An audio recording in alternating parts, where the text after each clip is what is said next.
Sir ADM ആയിരുന്ന നവീൻ ബാബുവിൻ്റെ മരണത്തിലെ സംശയങ്ങൾ ദുരൂഹതകളൊന്നും അവസാനിപ്പിക്കുന്നില്ല. ഇപ്പോൾ വീണാമണി എന്ന് പറയുന്ന ഒരു സ്ത്രീ പുതിയൊരു വെളിപ്പെടുത്തലുമായിട്ട് വന്നു. അതായത് കണ്ണൂരിലെ മുനീശ്വരൻ കോവിലിൻ്റെ സമീപത്ത് നിന്ന് ADM ആയിരുന്ന നവീൻ ബാബുവിനെ ഒരു സംഘം ആളുകൾ തട്ടിക്കൊണ്ടുപോകുന്നു. അത് ഞാൻ കണ്ടതാണെന്ന് പറയുന്നു. അതൊരു വലിയ വെളിപ്പെടുത്തലാണ്. അപ്പോൾ ഓൺലൈൻ മീഡിയ ഒക്കെ അവരുടെ ഇൻ്റർവ്യൂ ഒക്കെ എടുക്കുന്നു. അവർ മുഖം മറയ്ക്കുകയൊന്നും ചെയ്തില്ല. അവർ ധൈര്യമായിട്ട് പറയുന്നു എനിക്ക് CPMൻ്റെ ഭാഗത്തുനിന്ന് ഭീഷണിയുണ്ട്, അതുകൊണ്ടാണ് ഞാൻ ഇത്രയും നാൾ പുറത്ത് പറയാതിരുന്ന കാര്യം. അവർ ഇരിക്കൂർ സ്വദേശിയാണ്, കണ്ണൂർ. മാത്രമല്ല നവീൻ ബാബുവിൻ്റെ ഭാര്യ മഞ്ജുഷയോടും അടുത്ത ബന്ധുക്കളോടും പറഞ്ഞിരുന്നു ഈ മൃതദേഹം ഈ ദഹിപ്പിക്കൽ ചടങ്ങിൽ നിന്ന് മാറ്റണം, കാരണം പിന്നീട് എന്തെങ്കിലും ഒരു സംശയമൊക്കെ വന്നാലോ, അത്തരം കാര്യങ്ങൾ ഞാൻ സൂചിപ്പിച്ചു. പക്ഷേ എൻ്റെ വാക്കുകൾക്ക് വില കൊടുത്തില്ല. അപ്പോൾ ഇവർ ഇത്തരം ഒരു ആരോപണം ഉന്നയിക്കുന്നത് വളരെ ഗൗരവതരമല്ലേ? അല്ല, ഇങ്ങനെ വരുന്ന ആരോപണങ്ങൾ എന്തായാലും ഗൗരവമുള്ള ആരോപണമാണ്. പക്ഷേ പ്രശ്നം എന്താണെന്ന് വെച്ചാൽ ഈ നേരത്തെ ഇവർ പോയിട്ട് മഞ്ജുഷയോടും അതുപോലെ കുടുംബത്തോടും ഇതെല്ലാം പറഞ്ഞിരുന്നു എന്നുള്ള കാര്യം ഇതുവരെയും ആരും അറിഞ്ഞിരുന്നില്ല. മഞ്ജുഷയോ അതേപോലെ തന്നെ കുടുംബാംഗങ്ങളോ അന്നൊന്നും ഇത് പുറത്ത് പറഞ്ഞതായിട്ട് നമുക്കറിയില്ല. കാരണം നമ്മൾ പലപ്പോഴും ഇത് ചർച്ച ചെയ്തിട്ടുള്ളതാണ്. എന്നാൽ ഇത് ഇപ്പോൾ ഒരു പുതിയ വെളിപ്പെടുത്തലായിട്ട് വരുന്ന സമയത്ത് ഞെട്ടലോടുകൂടി മാത്രമേ നമുക്കത് കേൾക്കാനായിട്ട് കഴിയൂ. കാരണം ഒരു കൂട്ടം ആളുകൾ അദ്ദേഹത്തെ തട്ടിക്കൊണ്ടുപോകുന്നത് ഇവർ കണ്ടു എന്ന് ഇവർ വ്യക്തമായിട്ട് എല്ലാ മാധ്യമങ്ങളും പറയുന്നത് പോലീസിനോട് ഇപ്പോൾ പറയാൻ തയ്യാറ്, നേരത്തെ പറഞ്ഞിരുന്നില്ല. പക്ഷേ ഇതിലും നമുക്ക് ദുരൂഹത ഒഴിവാക്കാനായിട്ട് കഴിയില്ല. കാരണം എന്ന് വെച്ചാൽ ഇതെത്രയോ നാളുകളായി ഈ സംഭവങ്ങളിൽ നടന്നുകൊണ്ടിരിക്കുകയാണ് ചെയ്യുന്നത്. ഈ സംഭവങ്ങൾ ഇത്രയും നാൾ നടന്നിട്ടും ഇവർ നിശബ്ദരായി. ഇപ്പോൾ പെട്ടെന്ന് അവർ പ്രത്യക്ഷപ്പെടുകയും ഈ കാര്യങ്ങളെല്ലാം അവരെ അവതരിപ്പിക്കുകയും ചെയ്യുന്ന സമയത്ത് അതിൻ്റെ അകത്തും നമുക്ക് ഞെട്ടലുണ്ട്. എന്നുവെച്ചാൽ രണ്ട് കാര്യത്തിലും നമുക്ക് എവിടെയും എത്താൻ പറ്റാത്ത തരത്തിലുള്ള അമ്പരപ്പുണ്ടാക്കുന്ന വാർത്തയായിട്ട് അത് മാറിത്തീരുകയാണ് ചെയ്യുന്നത്. പക്ഷേ ഇതിനൊക്കെ സഹായകരമായ ഒരു ഘടകം എന്ന് പറയുന്നത് ഇൻക്വസ്റ്റിൽ അദ്ദേഹത്തിൻ്റെ അടിവസ്ത്രത്തിൽ ചോരപ്പാടുണ്ടായിരുന്നു എന്ന് എഴുതിയതാണ് ഇതിനൊക്കെ വേണമെങ്കിൽ സഹായകരമാകുന്ന ഒരു ഘടകം. അതല്ലെങ്കിൽ സംശയത്തിലേക്ക് നവീൻ ബാബുവിൻ്റെ മരണം എന്ന് പറയുന്നത് ആത്മഹത്യയല്ല കൊലപാതകമാണ് എന്ന് പറയുന്ന വാർത്തക്ക് അടിവരയിടാൻ സഹായിക്കുന്ന ഒന്നാണ് ഈ അടിവസ്ത്രത്തിലെ കറ എന്നുള്ള കാര്യത്തിൽ തർക്കമില്ല. രക്തം. അപ്പോൾ ഇതിനകത്ത് സംശയം പറയുന്നത് വയറ്റിൽ ആരെങ്കിലും ശക്തമായി ഇടിക്കുകയാണെങ്കിൽ ആന്തരിക രക്തസ്രാവം ഉണ്ടാവുകയും അത് ഈ അടിവസ്ത്രത്തിൽ വരാനും ഒരു സാധ്യത ഉണ്ടെന്ന് പറയും. അപ്പോൾ വീണ്ടും സംശയത്തിനുള്ള കാരണങ്ങളാണല്ലോ. പോസ്റ്റ്മോർട്ടം ചെയ്തപ്പോൾ ഒന്നും ഈ കാര്യങ്ങൾ പരാമർശിച്ചിട്ടുമില്ല. അല്ല, പോസ്റ്റ്മോർട്ടത്തിനെയും ഇതേപോലെ പോസ്റ്റ്മോർട്ടം റിപ്പോർട്ടിനൊക്കെ സ്വാഭാവികമായിട്ടും സംശയത്തിൻ്റെ മുന്നിലേക്ക് കൊണ്ടുവരുന്ന ഒരു കാര്യമാണല്ലോ. വലിയ അപകടമുള്ളൊരു കാര്യമാണ്. കാരണം ഇത്രമാത്രം ഗൂഢാലോചനയും ഇത്രമാത്രം അപകടകരമായിട്ടുള്ള ഒരു പ്രത്യാഘാതവും ഈ വിഷയത്തിലുണ്ട് എന്നുള്ളത് കേരളീയ സമൂഹത്തെ സംബന്ധിച്ചിടത്തോളം ഭയപ്പെടുത്തുന്നൊരു കാര്യമാണ്. കാരണം ഇതുവരെ അങ്ങനെ ആയിരുന്നില്ല കണക്കാക്കപ്പെടുന്നത്. പക്ഷേ ഇപ്പോൾ തല്ലിക്കൊന്ന് കെട്ടിത്തൂക്കി എന്ന് പറയുന്നതായിട്ടുള്ള വാർത്തക്ക് വലിയ പ്രചാരം വന്നിരിക്കുന്നൊരു ഘട്ടമാണ്. ഈ വിഷയം അതുകൊണ്ട് തന്നെ CBI അന്വേഷിക്കുന്നതായിരിക്കും നല്ലത് എന്ന് നമുക്ക് പറയാം. കാരണം ഇതെങ്ങനെയും തെളിയണമല്ലോ. അപ്പോൾ തെളിയാനായിട്ടുള്ളൊരു മാർഗം എന്ന് പറഞ്ഞാൽ CBIക്ക് വിടുക എന്ന് മാത്രമാണ്. പഴയ കാലത്ത് CBI വിളിക്കൂ എന്ന് ആളുകൾ പറഞ്ഞിരുന്നത് സാധാരണ പോലീസോ അതേപോലെ തന്നെ സംവിധാനമോ പരിശോധിച്ച് കഴിഞ്ഞിട്ടുണ്ടെങ്കിൽ തെളിയാത്തതായിട്ടുള്ള കേസുകളെ തെളിയിക്കുന്നതിന് വേണ്ടിയിട്ടാണ് CBI കൊണ്ടുവരുന്നത്. വളരെ ശാസ്ത്രീയമായിട്ടുള്ള രീതിയിൽ ഇടപെട്ട് അന്വേഷിച്ച് അതിൻ്റെ രഹസ്യങ്ങൾ എന്താണ് എന്ന് ഓരോന്നും കെട്ടഴിക്കുന്നതിൽ വൈദഗ്ധ്യം നേടിയിട്ടുള്ള ഒരു സംഘമാണ് എപ്പോഴും CBIയുടെ തലപ്പത്തിരിക്കുന്നത്. അപ്പോൾ അവർ ഈ വിഷയം ഏറ്റെടുത്തു കഴിഞ്ഞാൽ ഇതിൻ്റെ നിഗൂഢതകളെ മുഴുവനും പൊളിച്ചെടുക്കാനായിട്ട് കഴിയും എന്ന് കേരളീയ സമൂഹം വിശ്വസിക്കുന്നുണ്ട്. ഇതിൽ ഏറ്റവും പ്രധാനപ്പെട്ട കാര്യം ഇതിലെ പ്രതി എന്ന് പറയുന്നത് യഥാർത്ഥത്തിൽ CPMമായിട്ട് ബന്ധപ്പെട്ട് നിൽക്കുന്ന ആളുകളായിട്ട് മാറിത്തീരുകയാണ് ചെയ്യുന്നത്. സർക്കാരുമായിട്ട് ബന്ധപ്പെട്ട ആളുകൾക്കാണ് ഇതിൻ്റെ അകത്ത് പ്രതിസ്ഥാനം ലഭിച്ചിരിക്കുന്നത്. അതുകൊണ്ട് തന്നെയാണ് ഈ ഭരണം നിലവിലിരിക്കുന്ന സമയത്ത് ഈ ഭരണത്തിൻ്റെ പോലീസ് അന്വേഷിച്ചാൽ ഇത് ശരിയാവില്ല എന്ന് പറയുന്ന വാദം ശക്തിപ്പെട്ടുകൊണ്ടിരിക്കുന്നു.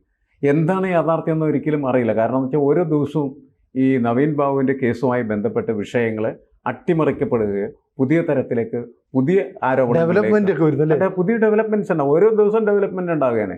അതുകൊണ്ട് കേരളത്തിലെ ആളുകൾ പ്രത്യേകിച്ച് ഈ വാർത്തകൾക്ക് ശ്രദ്ധിച്ചുകൊണ്ടിരിക്കുന്ന ആളുകളുടെ അവരുടെ ആകാംക്ഷ വർദ്ധിച്ചുകൊണ്ടിരിക്കുകയാണ് ചെയ്യുന്നത്. എന്താണ് ഇതിൻ്റെ യാഥാർത്ഥ്യം അതറിയാനായിട്ട് ഗവൺമെൻറ് അനുകൂലിക്കുന്നവരും ഗവൺമെൻറ് എതിർക്കുന്നവരും ഒരേപോലെ ആഗ്രഹിക്കുന്ന ഒരു വിഷയമായിട്ട് മാറിയിട്ടുണ്ട്. അപ്പോൾ ഈ വീണാമണി എന്ന് പറയുന്ന സ്ത്രീ വെളിപ്പെടുത്തിക്കലെ കാര്യങ്ങൾ, അവരൊരു പരിസ്ഥിതി പ്രവർത്തകയൊക്കെയാണെന്ന് പറയുന്നത്, മുൻപ് മറ്റ് സർക്കാർ ജോലിയിലൊക്കെ ഉണ്ടായിരുന്നു, പക്ഷേ പിന്നീട് അവരതിൽ മാറി. അപ്പോൾ ഇവർ പറയുകയാണ് മുനീശ്വരൻ കോവിലിൻ്റെ അടുത്ത് വെച്ച് ഒരു സംഘം ആളുകൾ തട്ടിക്കൊണ്ടുപോയിന്ന്.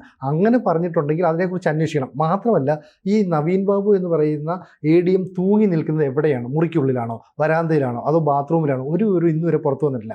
മാത്രമല്ല, ഒരു സാധാരണക്കാരൻ തൂങ്ങി നിന്നാൽ പോലും അതിൻ്റെ പല ആംഗിളിൽ നിന്നുള്ള ഫോട്ടോകൾ എടുക്കുകയും അത് പത്രമാധ്യമങ്ങൾക്ക് കൊടുക്കുകയും ചെയ്യുന്നതാണ് പോലീസ്. ഇവിടെ ADMൻ്റെ അത്തരത്തിലുള്ള ഒരു ചിത്രം പോലും വന്നില്ല.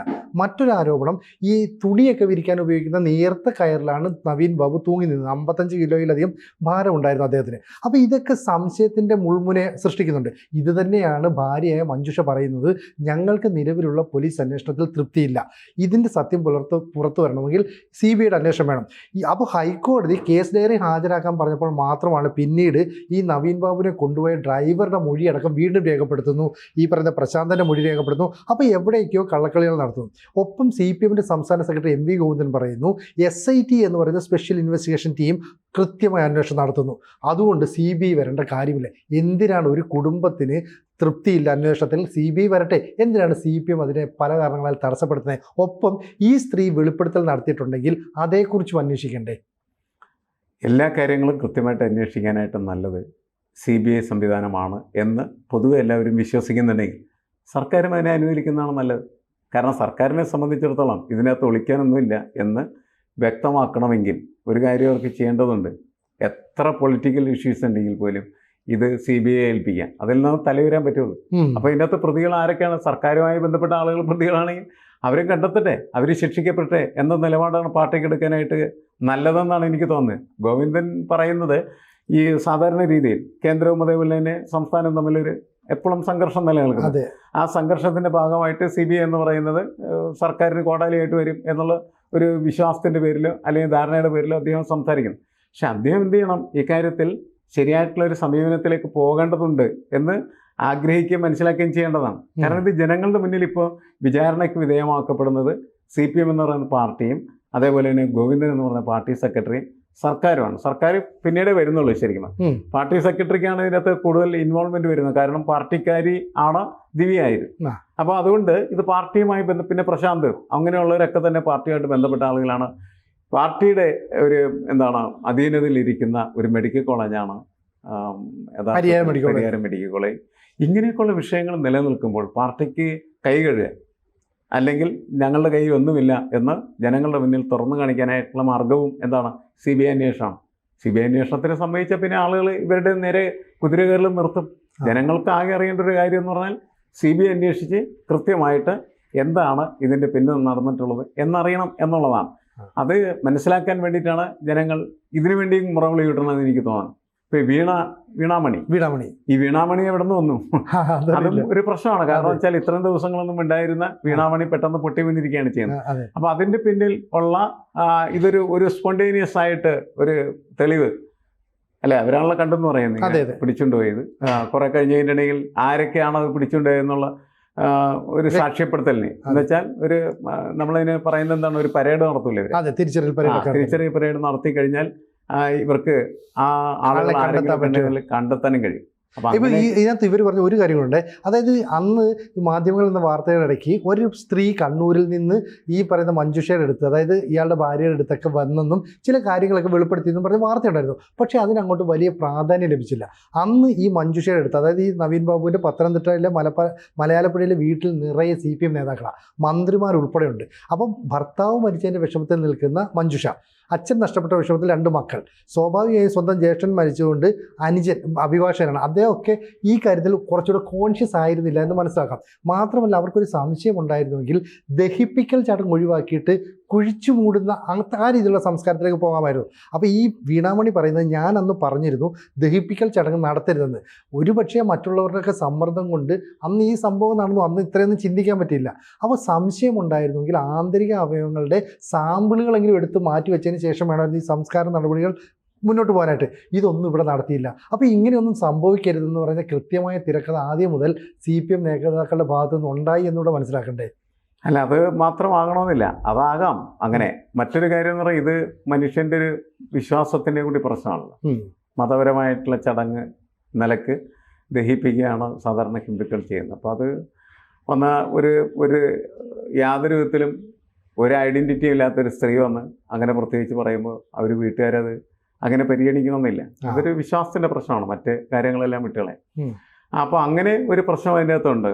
സാധാരണ അവരുടെ അന്ന് ഇങ്ങനെ ഇതൊരു കൊലപാതകമാണെന്നുള്ള സംശയം ആർക്കുമില്ല. ഇല്ല അതെ. കൊലപാതകമാണെന്നുള്ള സംശയം ഉണ്ടായിരുന്നെങ്കിൽ തീർച്ചയായിട്ടും ഈ ആന്തരികങ്ങളും തങ്കിലും മാറ്റിവെക്കാനായിട്ട് തീരുമാനിക്കുമായിരുന്നു, മറ്റേ ദഹിപ്പിച്ച് കളയുമായിരുന്നു. അതല്ല, ഇങ്ങനത്തെ സംശയങ്ങളും പ്രശ്നങ്ങളൊക്കെ ഉണ്ടായിരുന്നെങ്കിൽ അന്ന് തന്നെ രൂക്ഷമായിട്ട് എതിർപ്പുകളും പ്രശ്നങ്ങളും ഉണ്ടാകുമായിരുന്നു. പക്ഷെ അന്ന് അങ്ങനത്തെ ഒരു സംശയം ഉണ്ട്. അന്ന് പ്രധാനമായിട്ടും കരുതപ്പെട്ടത് ഇത് ആത്മഹത്യയാണ്, ആത്മഹത്യക്ക് കാരണക്കാരി എന്ന് പറയുന്നത് ദിവ്യയാണ് എന്നും അതുകൊണ്ട് ദിവ്യയെ ക്രൂശിക്കുക എന്ന് പറയുന്ന മുദ്രാവാക്യത്തിനാണ് പ്രാധാന്യം കിട്ടിയത്. എല്ലാവരും ദിവ്യക്കെതിരായിട്ട് നിൽക്കുകയായിരുന്നു ചെയ്തത്. മാത്രമല്ല ആത്മഹത്യയാണ്, ആത്മഹത്യക്ക് പ്രേരിപ്പിച്ച ഇവളാണ്, ഇവളുടെ പ്രസംഗമാണ് എന്ന് പറയുന്ന ഒരു പ്രശ്നമായിരുന്നു അന്ന് മുന്നിട്ട് നിന്നിരുന്നത്. അതുകൊണ്ടൊന്നും മറ്റ് രീതികളിലേക്ക് തിരിഞ്ഞിരുന്നില്ല എന്നാണ് എനിക്ക് തോന്നുന്നത്. അപ്പോൾ അതിൽ പ്രധാനപ്പെട്ട ഒരു കാര്യം എന്ന് പറഞ്ഞാൽ ഈ മതപരമായിട്ടുള്ള ആചാരത്തിൻ്റെ അടിസ്ഥാനത്തിൽ പ്രത്യേകിച്ച് ഹിന്ദുക്കളെ സംബന്ധിച്ചിടത്തോളം ദഹിപ്പിക്കണം എന്നുള്ള അവരുടെ ഒരു ആഗ്രഹം. ഇതിനകത്ത് മറ്റൊരു സംശയം ഉണ്ടാകുന്നത്, അതായത് ഈ കളക്ടറിൻ്റെ അടുത്ത് ഈ കുടുംബാംഗങ്ങൾ പറഞ്ഞിരുന്നു പരിയാരം മെഡിക്കൽ കോളേജിൽ പോസ്റ്റ്മോർട്ടം വേണ്ട, കോഴിക്കോട് മെഡിക്കൽ കോളേജിൽ മതി എന്ന് പറഞ്ഞു. അത് കളക്ടർക്ക് രേഖാമൂലം മെയിലായിട്ടോ മറ്റോ അറിയിപ്പ് നൽകുകയും ചെയ്തു. എന്നിട്ടും കളക്ടർ അവിടെ സഹകരിച്ചില്ല. ഇതൊക്കെ ഇപ്പോഴാണ് ഈ നവീൻ ബാബുവിൻ്റെ സഹോദരനായ അഭിഭാഷകൻ പറയുന്നത്. ഇതൊക്കെ കുറച്ചുകൂടെ മുമ്പ് ചിന്തിക്കുകയും പറയുകയും അല്ലെങ്കിൽ വെളിപ്പെടുത്തുകയൊക്കെ വേണമായിരുന്നു അല്ലേ? ഒരുപാട് താമസിച്ചു. അല്ല, അങ്ങനെയായിരുന്നു.